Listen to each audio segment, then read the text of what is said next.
जय हिंद दोस्तों, मैं ध्रुव कुमार आप सभी का आरआरबी एनटीपीसी 2026 के लिए जीके जीएस और करंट अफेयर्स की सीरीज में स्वागत करता हूं। ये सिलेक्टेड क्वेश्चंस की सीरीज होगी। इस सीरीज में हम लोग जीके जीएस और करंट अफेयर्स दोनों को साथ में स्टडी करेंगे। इस वीडियो में फर्स्ट हम लोग हिस्ट्री क्वेश्चन देखते हैं, उसके बाद करंट अफेयर्स का देखते हैं। एक क्लास फर्स्ट है। सो यहाँ पे फर्स्ट क्वेश्चन है यहाँ पे कि इनमें से कौन सा पाषाण युग के 3 प्रमुख कालों के अंतर्गत नहीं आता है। ऑप्शंस आपके सामने यहाँ पे पूरा पाषाण, नवपाषाण, ताम्रपाषाण और मध्यपाषाण। आंसर बताइए क्या होगा। आंसर है यहाँ पर आपका ताम्रपाषाण है। बेसिकली जो पाषाण युग है उसको 3 भाग में बांटा गया है। फर्स्ट पूरा पाषाण, मध्य पाषाण और नवपाषाण। पूरा पाषाण सबसे प्राचीन काल है जिसमें जो मनुष्य था पत्थरों के साधनों का उपयोग करता था। फिर मध्य पाषाण में होता है कि औजारों का उपयोग करने लगता है, और नवपाषाण काल में कृषि और अस्थायी बस्तियां विकसित हुई। लेकिन ताम्र पाषाण की बात करें तो यह पाषाण युग का हिस्सा नहीं है, बल्कि यह पाषाण युग के बाद आता है। ठीक है, और इसको कॉपर एज या ताम्र युग भी कहा जाता है। नेक्स्ट क्वेश्चन देखते हैं यहाँ पर। भीमबेटका की गुफाओं की खोज, जो भीमबेटका की गुफा है की खोज कब हुई थी? ये पूछा है आपसे। 1955 56, 1957 58, 1954 55 और 1953 54। आंसर है आपका यहाँ पर बी, 1957 58 में भीमबेटका की गुफाओं की खोज हुई थी। है कहाँ पे भीमबेटका? तो ये मध्य प्रदेश में है, भोपाल के दक्षिण में स्थित है। और यदि पर्वतमाला पूछ लिया तो विंध्य पर्वतमाला में। यहाँ पर बेसिकली है क्या है कि 500 से अधिक शैल चित्रों का शैलाश्रय है। खोज किसने किया? तो वी एस वाकड़कर ने इसकी खोज किया था। नेक्स्ट क्वेश्चन में ये पूछा जा सकता है कि क्योंकि ऑलरेडी ईयर तो आपसे पूछा जा चुका है, तो यहाँ से आपको किसने खोजा था ये पूछा जाएगा। फिर साथ में कि यूनेस्को की विश्व धरोहर कब घोषित किया गया था? 2003 में भीमबेटका को यूनेस्को के विश्व धरोहर लिस्ट में शामिल किया गया। इसकी जो चित्रकारी है सबसे पुरानी चित्रकारी मानी जाती है, लगभग 30,000 वर्ष पुरानी मानी जाती है।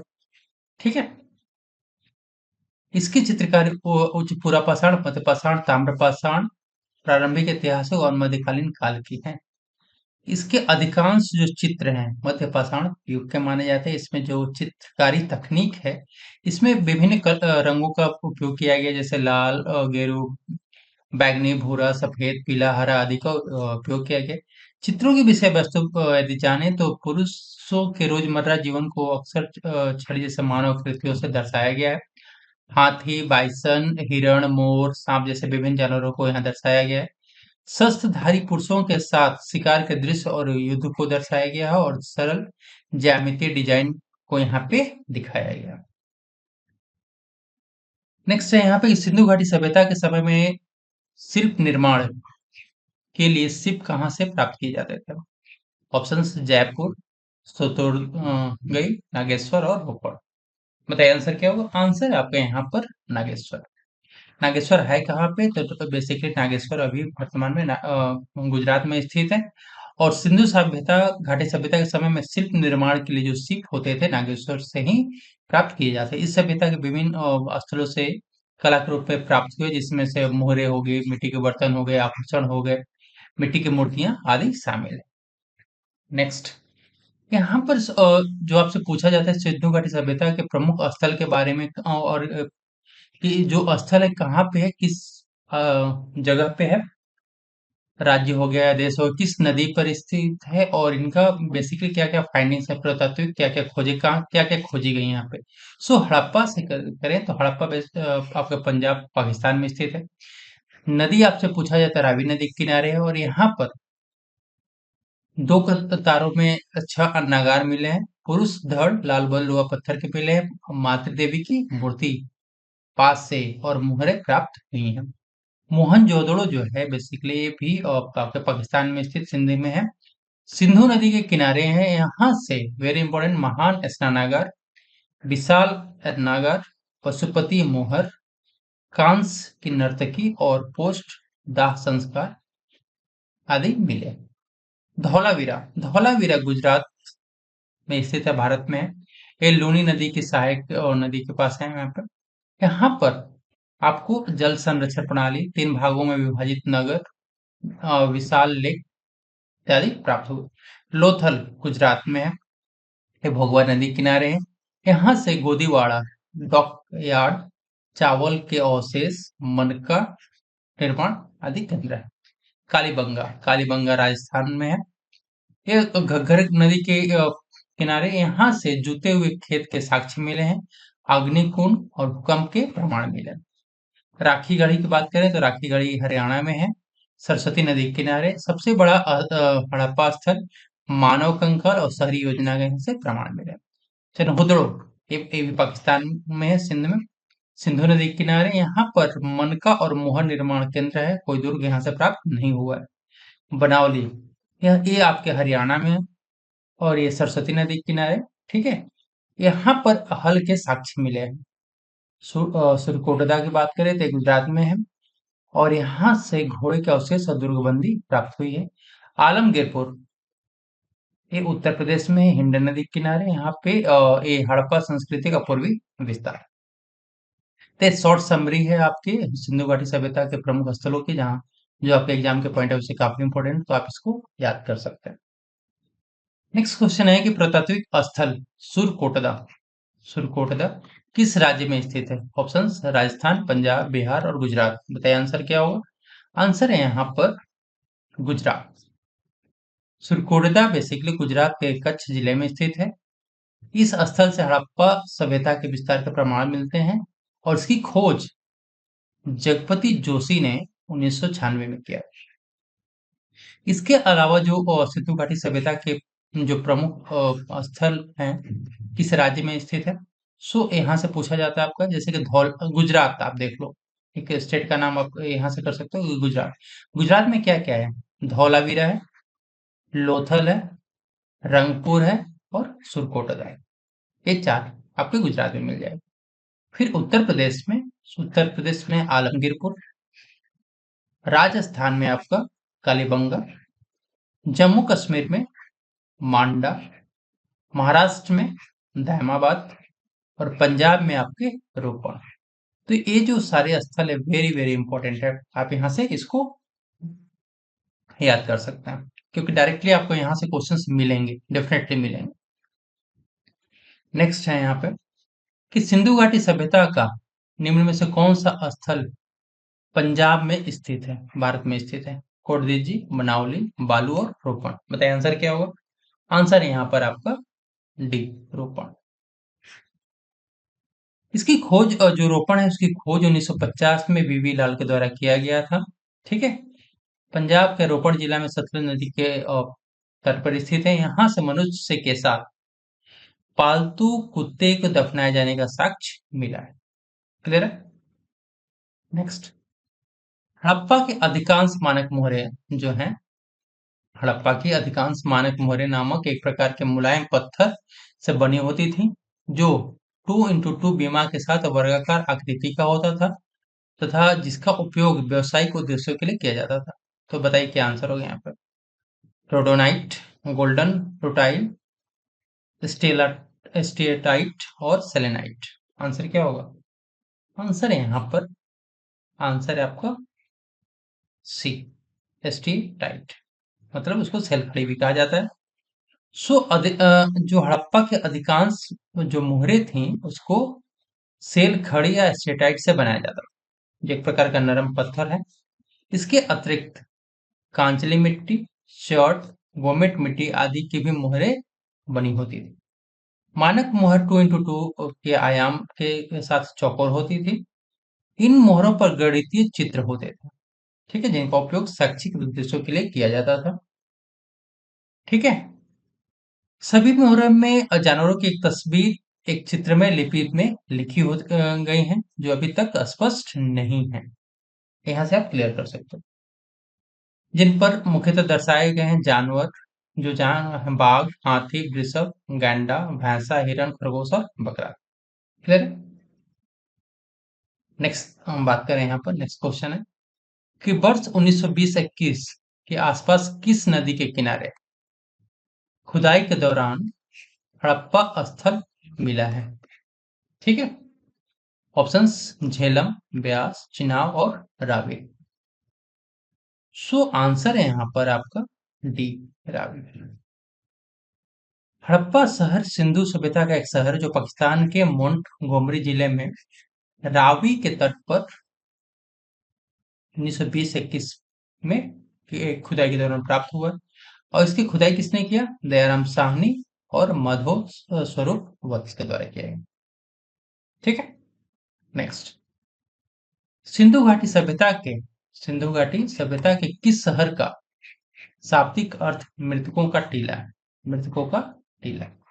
ऑप्शंस: मेसोपोटामिया, मोहनजोदड़ो, बालाकोट और हड़प्पा। बताइए। सो आंसर वेरी सिंपल है यहाँ पर, मोहनजोदड़ो। मोहनजोदड़ो का जो सिंधी भाषा में अर्थ होता है मृतकों का टीला होता है। यह दुनिया का सबसे पुराना नियोजित और उत्कृष्ट शहर माना जाता है। नियोजित प्लांट और उत्कृष्ट शहर माना जाता है। यह सिंधु घाटी सभ्यता का सबसे परिपक्व शहर है, जो सिंधु नदी के दाएं किनारे लरकाना जिले में स्थित है। इसकी खोज 1922 में राखल दास बनर्जी के द्वारा किया गया। क्लियर है? चलिए नेक्स्ट। मोहनजोदड़ो में पाया गया मोहनजोदड़ो में पाया गया विशाल स्नानागार, द ग्रेट बाथ, एक विशाल है। कैसा है? वृत्ताकार टैंक है, बेलनाकार टैंक है, त्रिभुजाकार टैंक है या आयताकार टैंक? बताइए आंसर क्या होगा? आंसर आपका यहाँ पर है डी, आयताकार टैंक। मोहनजोदड़ो में पाया गया विशाल स्नानागार एक विशाल आयताकार टैंक है। ये मोहनजोदड़ो जो है सिंधु घाटी सभ्यता का सबसे बड़ा स्थल है। इसका खोज राखल दास बनर्जी के द्वारा 1922 में किया गया था। यहाँ से एक जो सील है उसमें 3 मुख वाले देवता, जिनको हम पशुपति के नाम से जानते हैं, की मूर्ति मिली है। क्लियर? चलिए नेक्स्ट। हड़प्पा सभ्यता का कौन सा शहर विशिष्ट रूप से मनके बनाना, सेब काटना, धातु की वस्तुएं बनाना, मुहर बनाना, तराजू का निर्माण करना आदि कार्यों सहित शिल्प उत्पादन के लिए समर्पित? ऑप्शंस: मोहनजोदड़ो, नागेश्वर, हड़प्पा और जनहुदड़ो। बताइए आंसर क्या होगा? आंसर है यहाँ पर आपका डी, जनहुदड़ो। ये मोहनजोदड़ो से 80 मील दक्षिण में जो जनहुदड़ो है उसकी खोज 1931 में एम जी मजूमदार के द्वारा किया गया। ठीक है, इसे झूकर और झाकर संस्कृति भी कहा जाता है। ठीक है, यहाँ से जो अवशेष मिले, यहाँ के जो निवासी होते थे कुशल कारीगर होते थे। ठीक है, क्यों? क्योंकि यहाँ से जो मनके थे, सीप, मोहर, मुद्रा बनाने का एक प्रमुख केंद्र था और एकमात्र ऐसा स्थल है जहां से वक्राकार ईंटें मिलते हैं। ये पॉइंट भी काफी इंपॉर्टेंट है जो आपके एग्जाम में पूछा जा सकता है। नेक्स्ट, फिर यहाँ से हम लोग करंट अफेयर्स देखते हैं। हिस्ट्री क्वेश्चन देख लिए। फिर राष्ट्रीय federation cup 2026 para throwball tournament में किस राज्य की महिला टीम ने स्वर्ण पदक जीता? ऑप्शंस: राजस्थान, आंध्र प्रदेश, तेलंगाना और झारखंड। सो आंसर है यहाँ पर आपका डी, झारखंड। ठीक है, सो राष्ट्रीय फेडरेशन 2026 का पैरा थ्रोबॉल टूर्नामेंट में महिला श्रेणी में झारखंड ने स्वर्ण पदक जीता। और किसको हरा करके जीता? तो राजस्थान को हरा करके 21-17 से हरा करके जीता। इसका फाइनल कहाँ पे हुआ था? झुंझुनू में आयोजित। नेक्स्ट, जापान के 2026 के आम चुनाव में लिबरल डेमोक्रेटिक पार्टी एलडीपी को ऐतिहासिक भारी जीत दिलाने का नेतृत्व किसने संभाला था? Options: Fumio Kishida, Yasuhiro Nakasone, Shinzo Abe और तानाए ताकाइची। बताइए आंसर आपके यहाँ पर है डी, आंसर है यहाँ पर डी, सनाए ताकाइची। ठीक है, और ये किस पार्टी के थे? तो ये लिबरल डेमोक्रेटिक पार्टी का नेतृत्व करते हुए ऐतिहासिक भारी जीत जापान में हासिल हो गई। नेक्स्ट, केंद्रीय मंत्री अश्विनी वैष्णव ने जेट वर्क के मेगा इलेक्ट्रॉनिक्स मैन्युफैक्चरिंग प्लांट का उद्घाटन किस शहर में किया? मेगा इलेक्ट्रॉनिक्स मैन्युफैक्चरिंग प्लांट का उद्घाटन किस शहर में किया है? शहर पूछा है यहाँ पे। हैदराबाद, बेंगलुरु, पुणे और चेन्नई। तो आंसर क्या होगा? आंसर यहाँ पर आपका है बी। ठीक। नेक्स्ट, ऑपरेशन सिंदूर में उपयोग के बाद भारत किस देश के साथ स्काल्प जो मिसाइल के लिए 300 मिलियन यूरो की डील को अंतिम रूप दे रहा है? ऑप्शंस आपके सामने है। फ्रांस, जर्मनी, यूनाइटेड किंगडम और रूस। बताइए। आंसर है आपके यहाँ पर ए, फ्रांस के साथ। ठीक है। सो स्काल्प मिसाइलों के लिए 300 मिलियन यूरो डील को अंतिम रूप दे दिया गया है। और ये डील किसके साथ हुई? फ्रांस के साथ। ग्रीन एनर्जी अनुसंधान के लिए हाइड्रोजन फेलोशिप और आईआईटी ग्रोनिंग सहयोग शुरू करने में भारत ने किस देश के साथ साझेदारी की है? ऑप्शंस आपके सामने, जर्मनी, डेनमार्क, नीदरलैंड और जापान। बताइए आंसर क्या हो? आंसर यहाँ पर आपका है नीदरलैंड के साथ। ठीक है। नीदरलैंड ने भारत के साथ मिलकर हाइड्रोजन फेलोशिप, आईआईटी तथा यूनिवर्सिटी ऑफ ग्रोनिंग के बीच शैक्षणिक सहयोग शुरू किया। इसका पहल बेसिकली उद्देश्य है कि ग्रीन हाइड्रोजन जो टेक्नोलॉजी में अनुसंधान और नवाचार को बढ़ाना है। यह भारत की राष्ट्रीय ग्रीन जो हाइड्रोजन मिशन उसको समर्थन करता है। ठीक है। और भारत का जो लक्ष्य है 2070 तक नेट जीरो कार्बन उत्सर्जन के लक्ष्य, ठीक है, की प्राप्ति के लिए भी यहाँ पे भारत काफी सजग है। नेक्स्ट यहाँ पे, अरुणाचल प्रदेश की वह कौन सी भारतीय पर्वतारोही हैं जिन्होंने पश्चिमी गोलार्ध की सबसे ऊंची चोटी माउंट एकोंकागुआ कांकागुआ पर सफलतापूर्वक चढ़ाई की है? ऑप्शंस, अंशु जमसेनपा, प्रेमलता अग्रवाल, काबक यानो और अरुणिमा सिन्हा। बताइए आंसर क्या होगा? आंसर यहाँ पर है सी, काबक यानो। ये अरुणाचल प्रदेश के 27 वर्षीय पर्वतारोही हैं जिन्होंने अर्जेंटीना में स्थित माउंट एकाकागुआ पर सफलतापूर्वक चढ़ाई की है। ठीक है। इसकी जो 22,831 फीट ऊंचाई है पर्वत दक्षिण अमेरिका और पूरे पश्चिमी गोलार्ध की सबसे ऊंची चोटी मानी जाती है। ठीक है। क्वांटम अनुसंधान क्वांटम अनुसंधान, नवाचार और उद्योग सहयोग के लिए वैश्विक केंद्र बनाने के उद्देश्य से अमरावती क्वांटम वैली परियोजना किस राज्य द्वारा शुरू की गई है? ऑप्शंस, तेलंगाना, आंध्र प्रदेश, तमिलनाडु और कर्नाटक। सो ये आंसर आपका यहाँ पे बनता है बी, आंध्र प्रदेश। आंध्र प्रदेश राज्य अमरावती क्वांटम वैली परियोजना शुरू करने की तैयारी कर रहा है, जिसका उद्देश्य है कि राज्य को क्वांटम अनुसंधान और नवाचार का एक वैश्विक केंद्र बनाना है। और ये किसके सहयोग से किया जाता है? आईबीएम और टीसीएस जैसे प्रमुख उद्योग कंपनियों के सहयोग से आगे बढ़ाया जा रहा है। नेक्स्ट क्वेश्चन है यहाँ पे कि सोशल मीडिया के माध्यम से डर फैलाने और धमकी देने वालों पर रोक लगाने के लिए बड़े पैमाने पर पुलिस कार्रवाई की जाएगी, और ये ऑपरेशन शास्त्र किस शहर में शुरू किया गया है? ठीक है। ये सोशल मीडिया पे जो डर फैलाने और धमकी देने का जो लगता है उस पर रोक लगाने के लिए किस शहर ने ये कोशिश किया? मुंबई, नई दिल्ली, कोलकाता और बेंगलुरु। आंसर बताइए। आंसर है यहाँ पर नई दिल्ली। ठीक है। ऑपरेशन जो शास्त्र है नई दिल्ली में दिल्ली पुलिस द्वारा शहर व्यापी अभियान के रूप में शुरू किया गया, जिसका उद्देश्य है कि सोशल मीडिया के दुरुपयोग को पर रोक लगाना, जैसे कि धमकी देना, डर का माहौल बनाना, अपराधी छवि दिखाना आदि शामिल है। ठीक है। ये इस अभियान के तहत उन व्यक्तियों को निशाना बनाया गया था जिन्होंने हथियारों के साथ तस्वीरें पोस्ट करते थे, अभद्र भाषा का प्रयोग करते थे और ऑनलाइन आपराधिक वर्चस्व का प्रदर्शन करते। नेक्स्ट है यहाँ पर कि तटीय और अवसंरचना सुरक्षा को मजबूत करने के लिए उन्नत एंटी ड्रोन में प्रणाली तैनात करने वाला दक्षिण भारत का पहला बंदरगाह कौन सा है बना है? Options, VOC port, Chennai port, Cochin port और विशाखापट्टनम पोर्ट। आंसर है आपके सामने वीओसी पोर्ट। ठीक है। वीओसी पोर्ट इसे आधिकारिक रूप से तमिलनाडु के तूतीकोरिन स्थित रियो चिदम्बरनार पोर्ट कहा जाता है। यह भारत का पहला बंदरगाह बना है जिसने उन्नत एंटी ड्रोन प्रणाली को तैनात। ठीक है, नेक्स्ट।